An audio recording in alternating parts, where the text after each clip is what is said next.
welcome to Kitchen Chat. I'm your host, Margaret McSweeney, and I'm so excited that you're joining us here today in the beautiful Viking and Lacroix showroom in the Merchandise Mart, here with my favorite foodie friend and co-host, Chef Jaime Laurita. And Jaime, I am beyond excited that we have Chef Dorian Hunter, the winner of MasterChef Season 10, here in the showroom. Welcome to Kitchen Chat. Thank you so much for having me. Thank you. It's been a delight. Oh, well, it's extra special because today we are celebrating Women's Entrepreneurship Day here in the showroom. And it's great. It's a live audience and of mostly women and some men too, and we appreciate the men that are here as well. Guys, we're safe, don't worry. But it's so exciting to share this experience today. And Chef, welcome, and tell us about how you got into MasterChef. I auditioned for MasterChef. That was my first time auditioning. I was in I would say, to be transparent, a low point in my life. I had just lost my mom and just trying to deal with grieving and just her passing and what my new reality was going to be like. And I stepped out on faith and took a chance on myself. MasterChef was a show that my mom and I watched quite often, and I remember telling her that one day, one day I'm gonna be on that show, and she said, well, why are you waiting?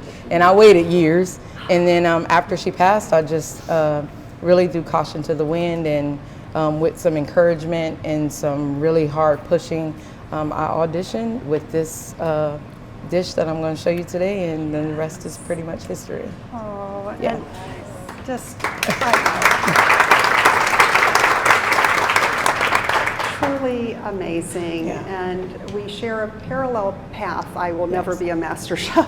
But That's not something, believe, we're boiling water here, Margaret.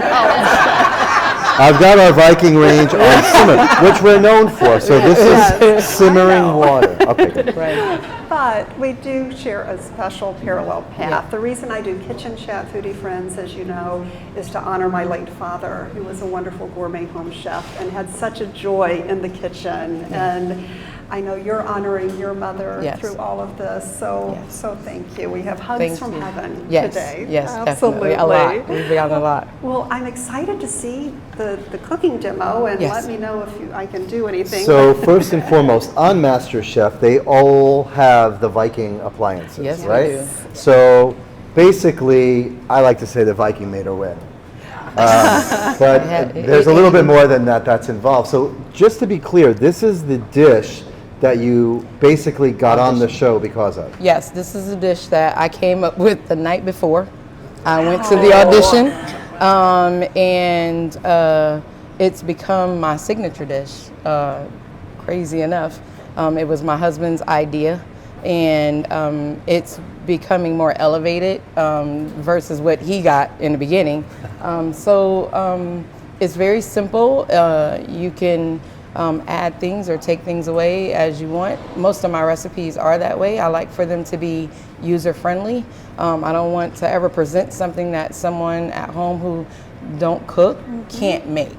So my mom was not that kind of a cook. You could, she never used measuring cups and all that stuff. So it's definitely by taste. So whatever you don't like, you can take out, and whatever you do like, you can add more.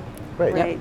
And to put this in perspective, there were how many people that tried out for MasterChef? So for season 10, the year of season 10, there were 20,000. 20,000. Well done.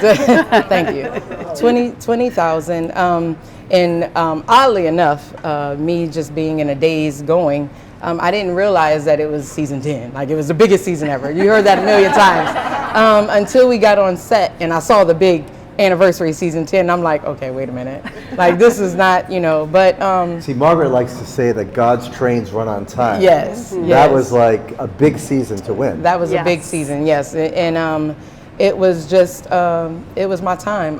I am the oldest winner of MasterChef and the first African-American female to ever win. So, it's never too late.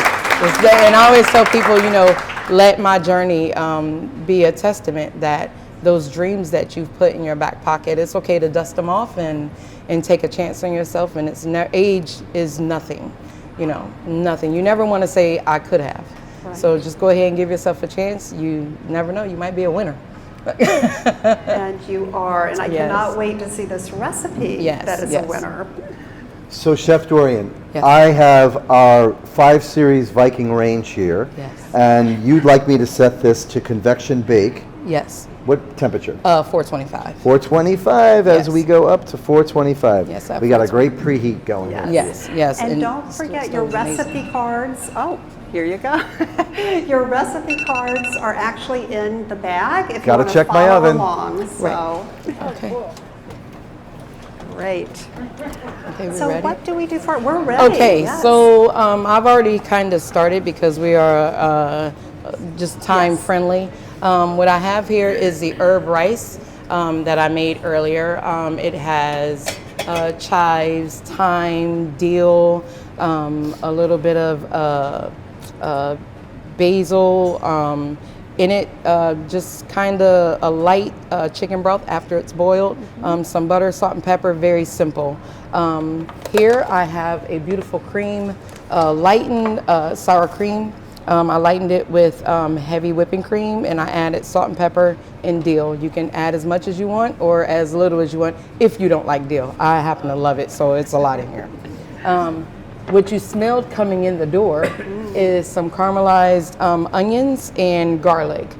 This is going to be layered and rolled over the salmon and put into the puff pastry. So the first step is, of course, to do the onions and the garlic. The next step is... And can we just talk about the garlic? You use a very interesting type of garlic I never heard of. Yes, typically I use elephant garlic. And the reason why is because I'm very thrifty. And you can get a lot of uses out of 1 clove of elephant garlic. It's a lot sweeter. It doesn't have that strong garlic taste. What we're going to do is we're going to wilt the spinach, and I don't want to really cook it because it's going to be in the oven with the puff pastry and the salmon, and you don't want it to turn into mush. So we're just going to wilt it a little bit. And this water is hot and it's salted. This recipe is extremely easy. My son, the night before the auditions, he sat up with me and he kept saying, "Mom, that's not right. It's not right." And I kept making. I'm like, "Wait a minute. There's no way that this isn't right." Well, come to find out, he really loves the dish too.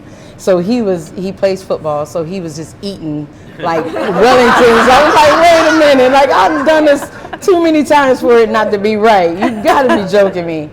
So what I do is I drain off this wilted spinach.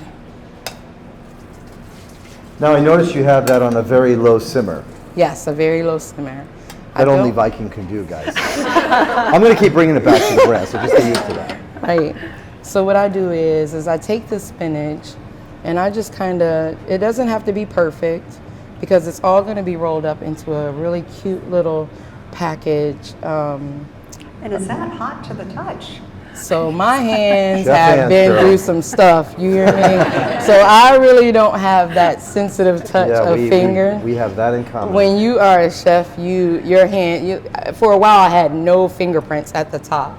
So you couldn't see them anyway. So my hands are like stainless steel. Kind of like this beautiful Viking. You see? She's learning. She's learning.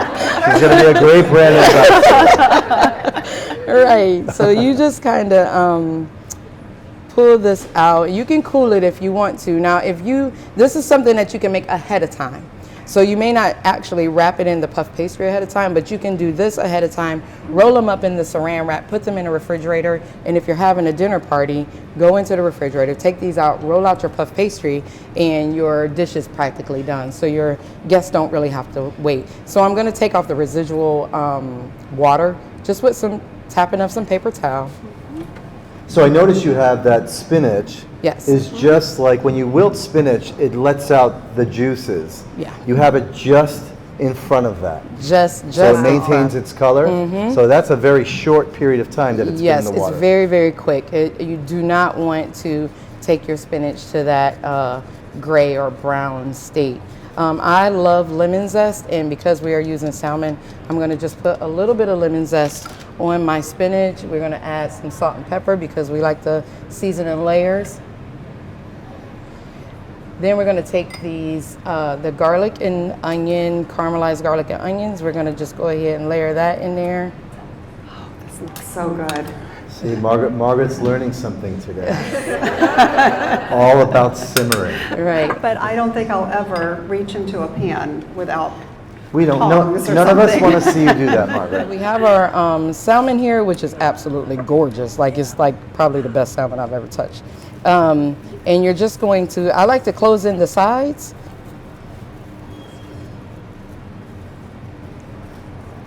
And then you just go ahead and roll it. If your salmon is not big enough, it's okay, because again, it's going to be wrapped into the puff pastry. And this is just like a little pocket for absolutely everything. So you're giving it like a little bit of a face mask. Exactly. We just hide It's a little it organic underneath. face mask. Yes, we're going to hide it. And then we're just going to roll the ends up. We're going to set that aside. And then the next step is just rolling out the puff pastry. And you don't have to worry about making puff pastry. You know can what? go to the store and Right? just buy. I say that all the time. Don't Yeah. you make your own puff pastry? Don't do it. It's What? not. It's Well, maybe Chef. DDA. DDA, you make your own puff pastry? right. Exactly. He said Thank not you all for the your time. honesty. He's in a room full of women. He's going to be so honest. He's like, nope, not all the time. Thank you. So this is the actual puff pastry that I use at home. I love it. It works. And this is all about, you see how easy this dish is, but when you serve it and you give it to your family, you get that awe effect. They're like, oh, you was in the kitchen all day. It was only like, it was only like 25 minutes in the kitchen, but they don't need to know that, right? So we're gonna go ahead and egg wash this end of this puff pastry. And I just have some egg, and I'm just, brushing it across just so that it could close in on me, on the salmon. Guys, pretty easy so far, huh? Very easy. Right? Yes. Everybody is gonna go home and make this. Like everybody. That's the goal. That's the And you goal. have the recipe. That's the goal. So while you're doing that, can you share with us what was one of your biggest highlights on MasterChef besides winning? What was a highlight moment? Well, I have to be honest. My highlight moment was my first time seeing Gordon Ramsay. Y'all, I have to get for real with y'all. When I seen him walk out them doors, I almost passed out. My brother was able to come in to support me for the audition for me to get my get my apron, and I can remember hearing him in the balcony saying, "Dorian, pay attention, pay attention." I'm just standing there looking at Gordon Ramsay like, oh my gosh, that was a highlight. And just having that time to myself. You're away for 3.5 months.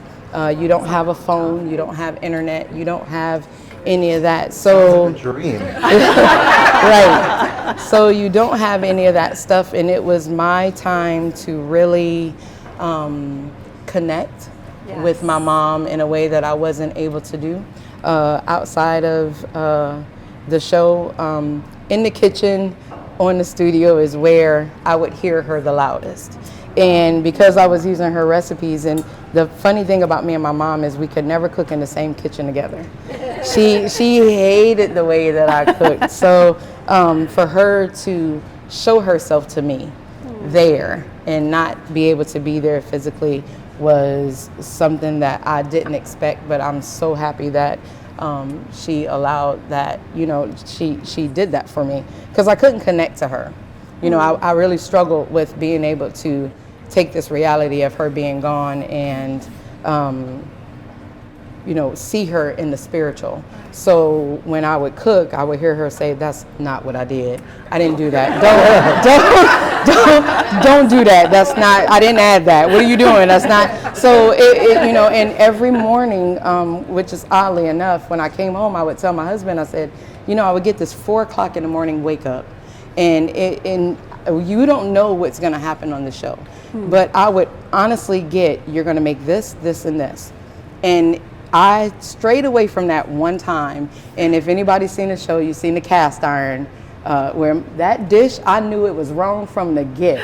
I knew it wasn't going to turn out right. So I paid attention to that 4 o'clock wake up, and it propelled me over everybody else and got me a win. So you have to listen to those, like you said, those people that we have that are hugging us, and not question it. Just go ahead and let it be, and just follow direction. That's some powerful words right there. Yeah. Yes. That's some powerful words. Thank The you. hugs from heaven. Yes, those hugs from heaven. So does anyone in the audience have a question? You mentioned it was your favorite puff pastry. You're not allowed to talk. You're a guy. Next. Pepperidge Farm.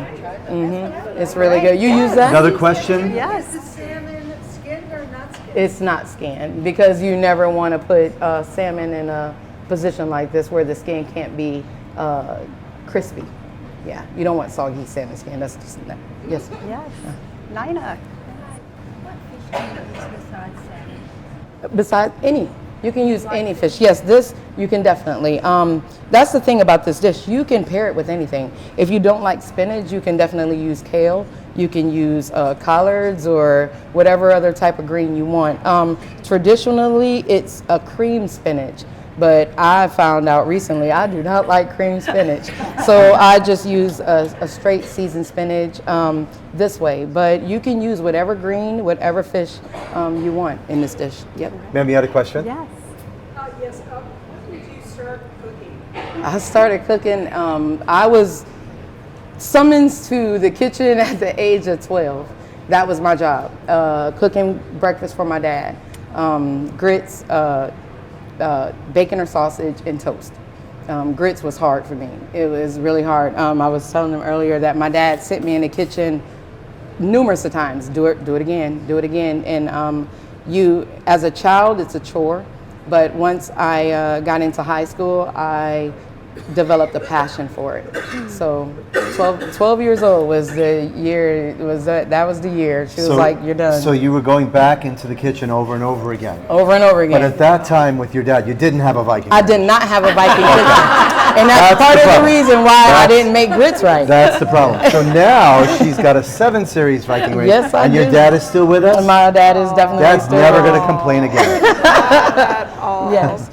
So this little bundle of joy goes into the oven at 425, and that's to help the puff pastry develop very quickly. It's layered with all that butter and goodness or whatever, and the steam from the puff pastry is going to cook your salmon.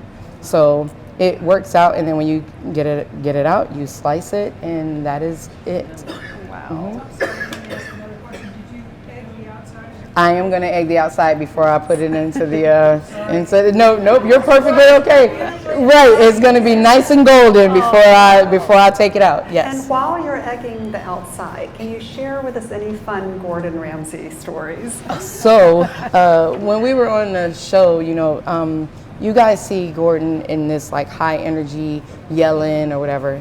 Well, for someone like me who's a fan, the best thing that could ever happen to them is to get hit with a piece of chicken or beef or something by Gordon Ramsay. So during the pool party, you saw him throw a piece of chicken. Well, we didn't get hit directly. We got the juice, but he actually hit somebody. He threw it so hard, so he hit somebody like several feet away at the pool. He got him in the back of the head with the chicken. So we almost got it, but not quite. We just got the juice. He's an idol to me, and he's everywhere. And I tell my husband, we laugh. I said, when I grow up, I want to be like him, because he's doing so much, and he's such a genuinely nice person. Till I was delighted to know that he wasn't who you see on TV, because he's very approachable, he's very welcoming, and he just really made us all feel very at home on set. Definitely a family environment. So yeah. Yeah. That's great. I'm gonna brush it. I almost forgot. I'm gonna go ahead and brush it down. Yes. Okay. And how long do we cook it for? Because this Viking is Oh, she's learning. because this Viking is on convection, I would say about 20 minutes maybe, until you start to see this outside turn a beautiful golden brown. Right. It's usually done. And guys, honestly, with the way these ranges are built today, I cook on this all the time, every day. And there's really been such a significant change with the Middleby Corporation behind the brand. They are known for their commercial innovation. Middleby owns a ton of commercial brands. They purchased Viking over the past 7 years. They have been injecting all of that commercial technology and fortifying the brand with all of these amazing parts and pieces that you're getting restaurant style results from a residential brand. Yeah. And I love the way when you took the salmon out before, when we tried it before, you were like enjoying that beautiful, Yes, that beautiful color, that even beautiful- doneness. And Yeah. that's what we're known for today. So So here we go. We're gonna go ahead and put this in the oven, and it's gonna do its thing. Perfect.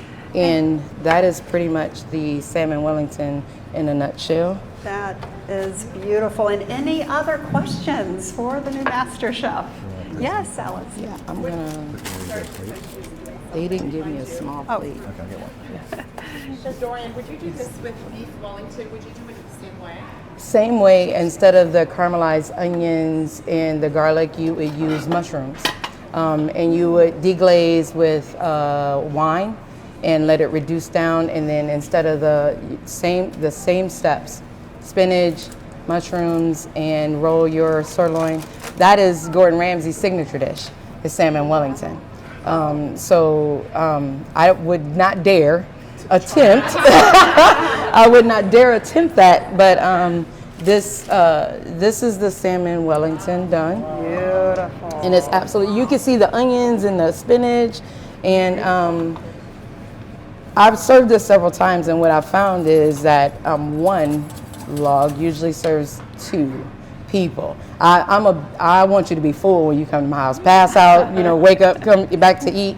So I always serve the whole one for everybody, but this is it finished. It's nice and filling, and the elevation for me is in the South, they love rice and fish and biscuits. So this is my take on that. It's just in a different way. You still get that comfort, homey feeling, but just in an elevated way. Yeah. I'm a big sauce girl with my beef Wellington. What sauce could I ever have on that? So I have this beautiful cream, right? Or you could do a honey or a reduced white wine sauce, because white wine and salmon go hand in hand. You can do that. Or we can steal some of Chef Didier's sauce, which is a beautiful mushroom. Looks like a mushroom. Right, you That could would do. be You nice. could definitely do Yeah, that. that'd be Yes, you could do that. I like to serve mine sometimes with candied carrots, and that sweet and that that savory taste it's just perfect. It's a good pairing. Do you guys see what I mean about her energy, right? Don't you just love her? So wonderful. And I think I saw 2 questions over here. What's your favorite part about My favorite part, it is therapeutic. It's very therapeutic for me. I find myself cooking late at night when my family is asleep. That is when I can really concentrate on what I'm doing. At home, my recipes aren't like the ones that you have here. I just have the formula. So with each recipe that I make at home, that formula will evolve, just like this dish did. And I need the solitude and the quietness. I don't turn on the TV, I don't turn on music. It's really just me and the food. So it's I tell people that's when I talk to my mom, that's when I talk to God, that's that time that I have spiritually to connect, not just with the food, but with, just having that time to myself. Any other questions? What drew me to cooking?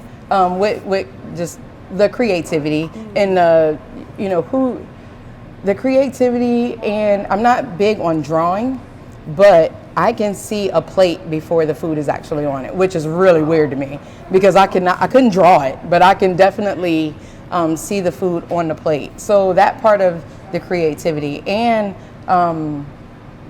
what's really funny is people say, well, how do you know what to taste? My flavor profile, I'm not boasting or bragging, it's very good. I'm sorry. I mean, it just is. When you are into cooking, what you'll find is that before you actually make it, you can taste it. Do you experience that? Absolutely, both things. I go shopping for plates, and then the plates, I'm looking at the food. Yeah. I see the plate and I see the food on it. Yeah, Wow. yeah. It's kind of a So magical thing. it's that therapeutic part of for it, and sure. the instant gratification. You see somebody eating your food, and they're like, "Oh my God!" Like, come on, who would? Yeah, Who don't it's love like, that? I'm Like, good. I'm good. yeah, I did it. Thank you so much, Chef Didier Marquesa, for the food. Also, a thank you to Marshall's. Yes, a thank you to Marshall's Landing, and a thank you to Rosebud, and wonderful desserts by pastry chef Amy Arnold. So I hope you enjoy, and dear foodie friends, thank you so much for joining the fun today on Kitchen Chat. Make sure you come visit Chef Jaime Laurita in the Viking Showroom in the Merchandise Mart. Thank you, dear Chef Dorian, so much for being having on me. this. And always remember to take a moment and savor the day. Let's hear it for all you women, but these two special women for making this all happen tonight. Thank you so much. Thank you.